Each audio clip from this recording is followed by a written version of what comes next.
This game got so bad that I'm doing this before the game is even officially over. But what is going on, guys? Welcome back to another post game here on Knick Central, and I can't even say the score yet because, like I said, not over. Still 2 minutes left in the game, but is it bad that I am so close, if not already, hitting the panic button with this team? Would that be a bad thing? Would that be an overreaction? Because the worst part about this game, honestly, forget the game itself.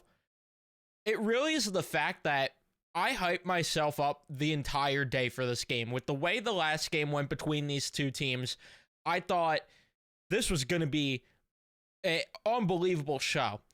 And we get to 7:30, and I'm watching the first quarter unfold, watching both teams playing outstanding defense.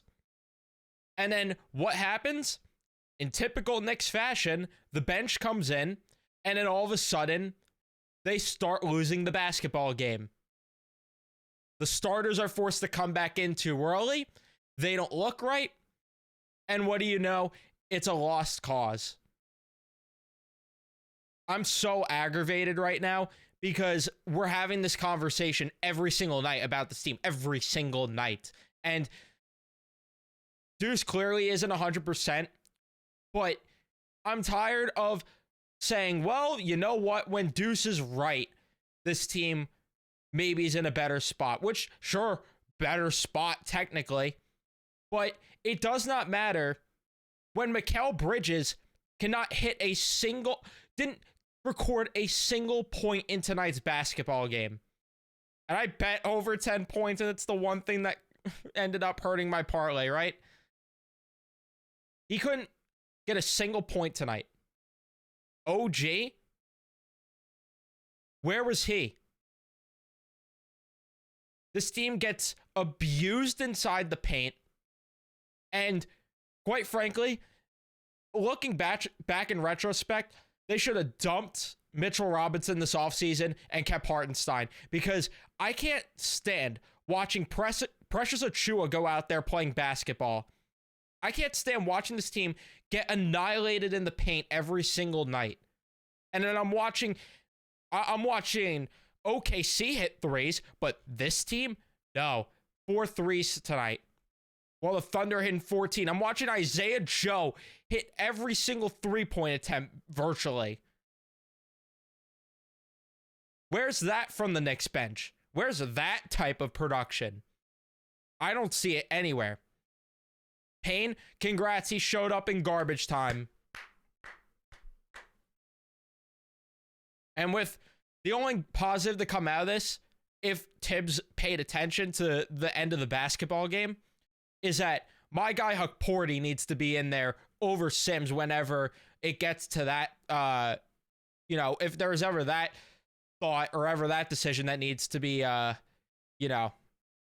you get my point. If Sims ever needs to come in, I'm going to Hukporti above Sims, over Sims. By the way, leave a like on the video if you haven't already. Subscribe, turn on your notifications. I'm sorry, I just started ranting and going off before I could even do the intro here. But it's just so annoying because the first quarter was going so well, and the only guys that showed me a pair of testicles tonight were Josh Hart and then Brunson, at least on the offensive side of the ball. Granted, he did get a lot of his points from the charity stripe tonight. Towns, I thought, played solid tonight. But when two of your starters do nothing for virtually the entire game and record a total of 4 points tonight for you, and by the way, those 4 points are from one of the two. When Wingstop performs as poorly as it did tonight, it does not matter. And then the bench is just even more, again, disgusting to watch. Makes my eyeballs bleed every single time. Because Payne didn't show up until garbage time. Deuce first coming back from an injury. And none of these guys could make threes. They're just chucking up threes that are hardly even close to the basket. They can't even make mid-range shots right now. And whether you want to chalk that up to fatigue or whether you want to chalk it up to the starters itself needing to be better, to me, I fall between both. That the starters need to find ways to be better, and this bench being so bad is also what's killing these starters. The fact that you needed to rush Karl Anthony Towns into the lineup against Toronto the other night tells you all you need to know about the depth of this team right now. And that's where I'm really, really on the verge, if not there, hitting the panic button. Because this, like I've said for the past week now, or two maybe, you're not a Mitchell Robinson away from solving all of these problems. You are just not. They need scoring off the bench, aside from Deuce. And Mitch will help with what I was laying out before, but you might need even more help in the front court, to be honest with you, defensively, because Precious Achiuwa, I'm sorry. I'm really losing confidence in him. They just played soft tonight. They played really soft tonight, this team.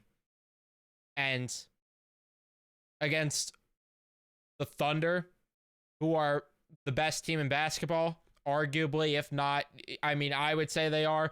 You could argue it, but I would say they clearly are.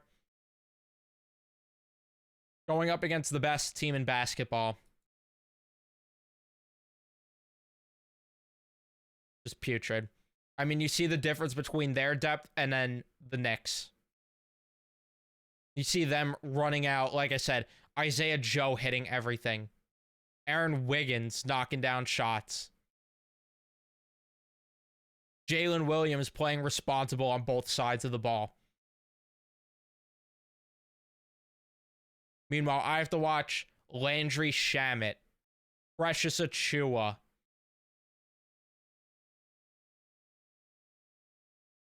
I'm just so aggravated because of the fact that, like I said, this is just becoming a nightly conversation. And the other thing that has me close to slamming the panic button here is how little this team is beating quality opponents, to be honest with you.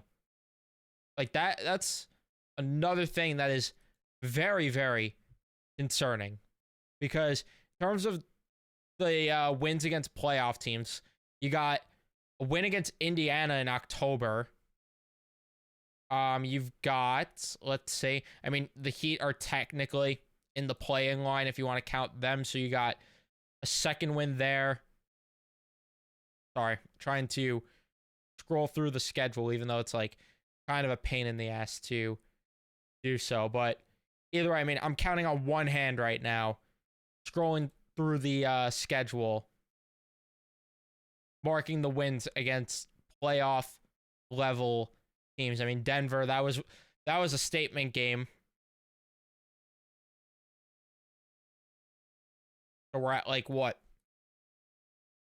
3, I mean, and then they were just Orlando's daddy for the most part. But either way, you get my point. And it's not to say they haven't beat too little quality opponents, because at least they're doing something, unlike the hockey team I root for. But it's scaring me. It's truthfully scaring me. And I don't know how much they could fix this come the trade deadline with how little room they have. I truthfully don't know. Play Milwaukee on Sunday. That's going to be fun watching Giannis just annihilate this team in the paint and make a bunch of mid-range shots. That's going to be fun.